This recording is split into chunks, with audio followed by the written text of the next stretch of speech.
يا رحمة الله يا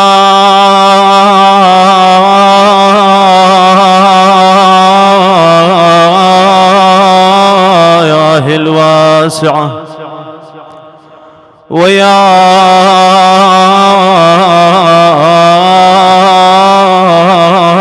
باب نجاة الأمة، ما خاب من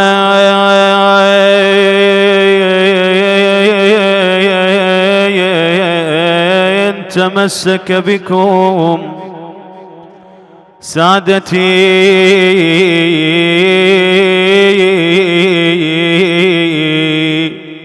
أمن وآمن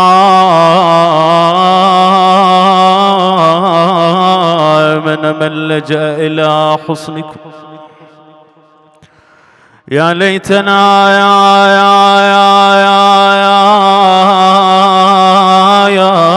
يا كنا معكم فنفوز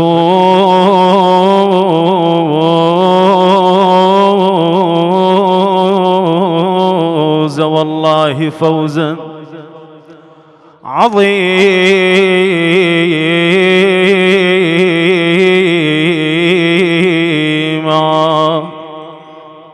فازوا واسعدوا ورب الكعبة. هاي الليلة ليلة الإمام صاحب العصر والزمان عجل الله تعالى فرجه الشريف، وليلة زيارة الحسين سلام الله عليه، فأبدأ للمولى صاحب الزمان وهو المعز الحقيقي. مولاي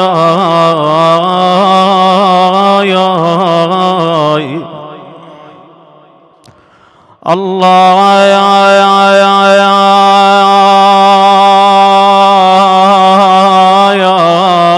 يا حامي الشريعة، أتقر وهي كذا مروعة، بك تستغيث وقلبها ذا عن شوايا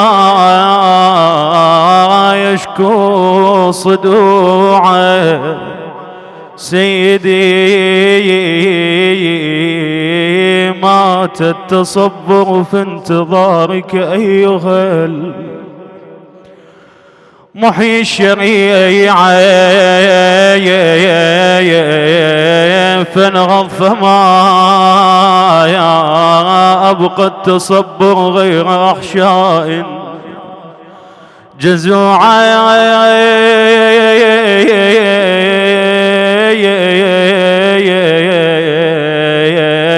فيما القعود ودينكم سيدي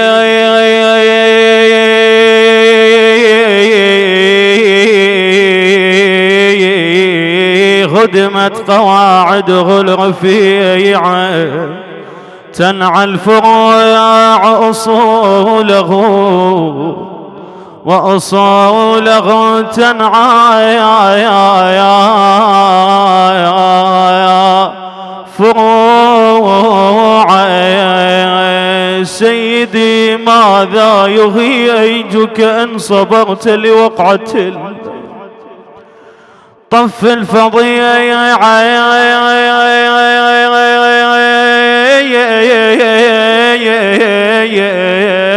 حيث الحسين على الثرى خيل العدا خيل العدا خيل العدا طحنت الله أكبر ضلوعي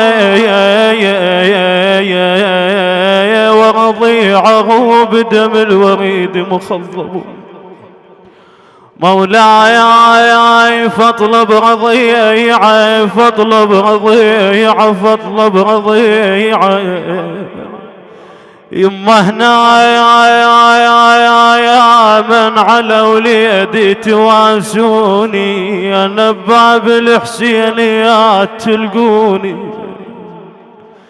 يما نبع بالحسينيات أتنطاير ونروح بشجلون على المنبر، يما وانا الطايم على صدري وضلع المكسايا، وانا على المجالس اطشن دمعة عيوني. عرفتوها لولا صاحبة العزاء الزهراء؟ يا الله مولاتي نظر لهاي العبرة يا الله. تقول يا ناعولا يا نعيت حسين ذكرنا بعلي وليده ومرن بجاسم العريس، يما وابن القطعة وريده وخذ دمعتك للشاطئ وبكينا على عضيده. يما وزينب يا زينب لو مريت ذكرها حيل ياذيني. الصيح يا خنايا يا راس ما شفت بنات، يما محجبات مخدرات مدللات، لكن فوق الهزل تمشي ميسرات. يما وين عنها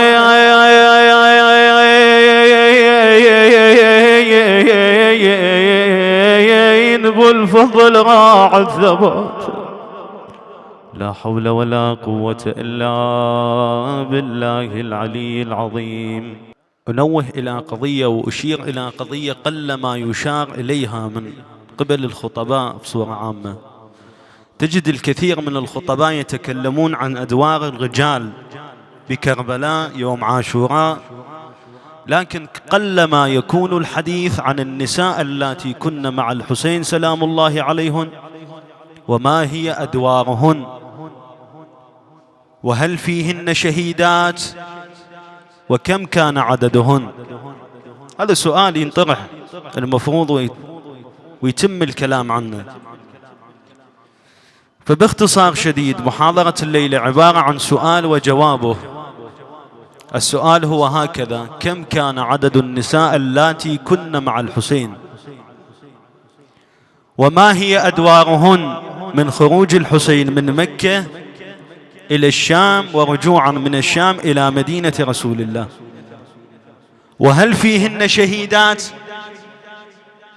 هذا سؤال مهم. في الجواب هاي مسألة تاريخية، فيسأل أصحاب الاختصاص من المحققين والباحثين بالسير. وقضية كربلاء ليست فقط للشيعة، تجد كثير من الكتاب كتبوا عن كربلاء من أبناء العامة، خلينا نسميهم أنا وياك اليوم مدرسة الخلفاء، من غير المسلمين أيضا، لكن الكلام يكون أضيق حلقة. مدرسة الإمامية الاثنا عشرية اللي هي مدرستنا احنا، ومدرسة الخلفاء، ناخذ كم مثال من أقوال العلماء في مسألة العدد. أبرز من كتب من علماء مدرسة الخلفاء في هذا الموضوع عالم يقال له شمس الدين الذهبي، وهو يوصف بالعلم الغزير وغزارة التأليف عندهم. احنا شوية نحاول نكسر الروتين مال المحاضرات الطبيعية، لازم بعد قضية المنبر تتطور حسب كل زمان إلى كلامه، فإن شاء الله ما يكون الكلام ثقيل عليكم. أعتمد على الله وعلى المولى صاحب الزمان في تسهيل هذه الأمر. أول من كتب في موضوعة النساء اللاتي كن مع الحسين يوم كربلاء من مدرسة المخالفين هو شمس الدين الذهبي. يا بشيخنا كم كان عدد النساء اللاتي كن مع الحسين؟ يقول كان مع الحسين سلام الله عليه 5 نساء، وهذا عجيب مستغرب منه. هذا نقله عن كتاب آخر أقدم من اسمه طبقات ابن سعد. يعني باختصار شديد، اليوم أنت لو تسأل لك طفل كم كان عدد النساء اللاتي كن مع الحسين، إذا يريد يعدد بنات الحسين وزوجاته أن أكثر من 10. وهذا عالم ومستغرب منه واقعا. هذا واحد. من مدرسة الخلفاء أيضا رجل هم عالم، إلى كتاب مشهور تقريبا عند الشيعة وعند غير الشيعة، صاحب كتاب مقاتل الطالبيين، أبو الفرج الأصفهاني. بالحقيقة قبل كتاب المقاتل كان عنده كتاب يعرف به اسمه الأغاني لأبو الفرج الأصفهاني. هذا الرجل من تجي تسأل عن هاي النقطة يقول لا، كان مع الحسين عليه السلام يوم عاشوراء 6 نساء. وهذا أيضا مستغرب، يعني مسألة للقارئ غير المتمعن تمر مرور الكرام، لكن هذه القضية إنما تعمدت علما لتهوين المصيبة يوم عاشوراء ولمجاملة بني أمية. وسنجي إن شاء الله بالليالي نبين أمثلة كثيرة. من مدرستنا احنا المدرسة الإمامية الاثنا عشرية اللي كتبوا عن هاي الموضوع شيخ بهاء الدين العاملي أعلى الله مقامه. شيخ بهاء الدين يقول إن النساء اللاتي كن مع الحسين يوم عاشوراء 26 امرأة. يقول هذا لتتبعي للمقاتل. يعني شنو شيخنا؟ يعني النساء اللي ارتبط بهن حدث يوم عاشوراء نقلتهن، أمثال الرباب، زينب، ليلى وهلم جرا. هنا أكو استفهام على هالقول. شيخنا أكو نساء موجودات لكن لم يرتبط بهن حدث، بالتالي ما راح تنقلهن، فالضابط يكون النقل غير دقيق، مو لولا؟ زين. من مدرستنا أيضا الشيخ المازندراني أعلى الله مقامه. الشيخ المازندراني على نفس هاي النقطة يقول لا، إن عدد النساء اللاتي كن مع الحسين 61 امرأة وصبية. إذا تلاحظ بإضافة لفظ الصبية ارتفع العدد من 5 و6 و26 إلى 61. القول الأخير هو من أحد محققين المعاصرين اللي موجودين بالحياة الله يحفظه، شيخ الكرباسي صاحب كتاب دائرة المعارف الحسينية. هذا الرجل عنده هاي الموسوعة، يا ريت الشباب يكون عندهم اطلاع. هاي الموسوعة اللي خرج منها للطبع 118 مجلد، وخطتها توصل إلى 900 مجلد. القضية والكلام فقط حول كربلاء، يعني ماكو رواية عن كربلاء هذا الرجل ما مناقشها. فمن نسأل هذا الرجل بهاي العلمية بهاي الإمكانية كم كان عدد النساء سلام الله عليهن؟ طبعا الكلام على الهاشميات وغير الهاشميات بصورة عامة. يقول عدد النساء اللاتي كن مع الحسين يوم كربلاء 81 امرأة، وينطي أسمائهن وشيء من حياتهن. أمثلة حتى أبطل القولين اللي يقولن بالخمسة والستة. عندنا احنا عند محققين بنات علي بن أبي طالب اللاتي كن مع الحسين، يعني خوات الحسين موجودات في كربلاء 5. أولهن العقيلة زينب سلام الله عليها. البعض يمكن عنده توهم أن دور العقيلة زينب بدأ من يوم 10 بعد قتل الحسين، وهذا خطأ كبير. اللي يتبع أحوال العقيلة يوم كربلاء يجد دور العقيلة بدأ عند وصول الحسين إلى كربلاء، يعني من يوم 2 محرم. أو مواقف اللي تثبت هذا، مو كلام اعتباطي. من أمثال هذه المواقف من تجي يا أخي هل اختبرت أصحابك؟ قضية الأنصار، وهي قضية معروفة ومشهورة. هاي إن دلت على شيء شدل على أن هاي المرأة محيطة بالأمور، ملمة، مو مرأة عادية.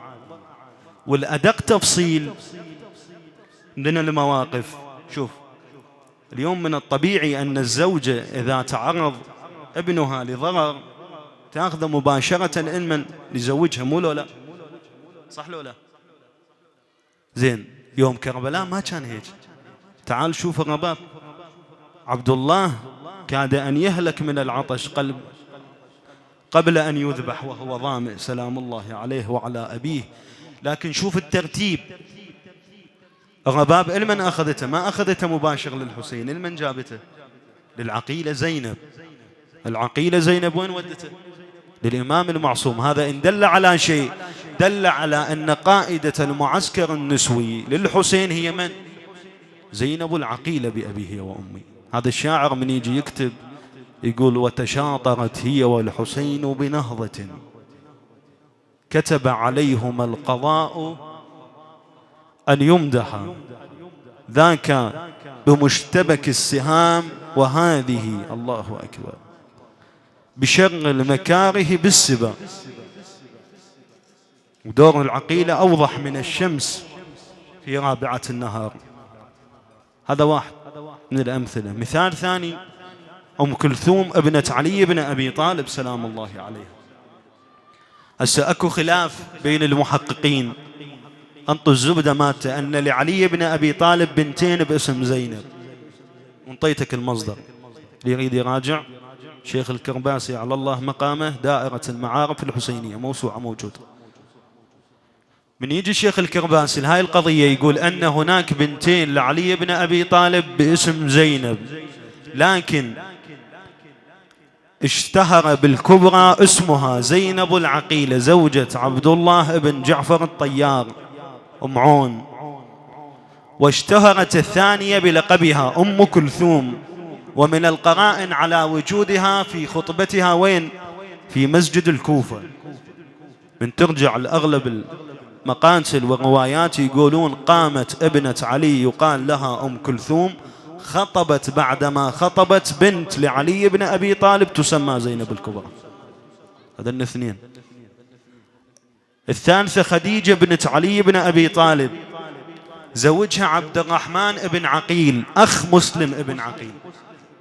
هذا الرجل عبد الرحمن بن عقيل موجود يوم كربلاء، ناصر الحسين، خرج ضمن حملة آل أبي طالب واستشهد هو وولده نصرة للحسين سلام الله عليه. الرابعة منه فاطمة بنت علي بن أبي طالب. هاي اللي بعض المؤرخين يربطون بها قضية هذا الغجس النذل اللي طلب أن يأخذ سبية من عائلة الحسين في ديوان يزيد. بعض المحققين قالوا أنها فاطمة ابنة الحسين، والبعض قال لا، هي فاطمة بنت علي أخت الحسين.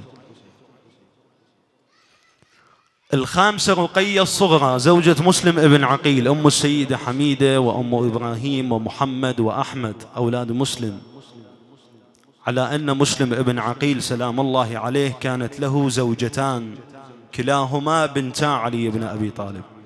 من ترجع تنظر إلى الأخبار، علي سلام الله عليه أمير المؤمنين كان كثير الإنساب لجعفر وعقيل. فمسلم كان زوج أول زوجة من زوجات رقية الكبرى، توفت سنة 45 هجرية. بعد ما أن توفت تزوج أختها رقية الصغرى سلام الله عليه. هذا 5 بس ياهن خوات الحسين سلام الله عليه. زين، زوجات الحسين اللاتي كن في كربلاء: أم إسحاق، الرباب، ليلى على الخلاف الدائر بين المحققين، مولولا بنات الحسين سلام الله عليه: سكينة، رقية، فاطمة بنت أم إسحاق، فاطمة بنت الرباب. زين، بنات الإمام الحسن سلام الله عليه اللي كان في كربلاء قدر متيقن منهن هي أم الإمام الباقر، هم اسمها فاطمة بنت الحسن زوجة الإمام زين العابدين. هذا في وين؟ في إطار الهاشميات. من غير الهاشميات أم عمر بن جنادة اللي لها موقف، أم وهب وزوجة وهب لهن مواقف، مولولا. بعد جارية أرباب المقاتل ينقلون عندما قتلوا مسلم ابن عوسجة سلام الله عليه الأسدي، يقول فرح فشمت الأعداء بقتله، يقول فخرجت جارية من خيام الحسين تنعاه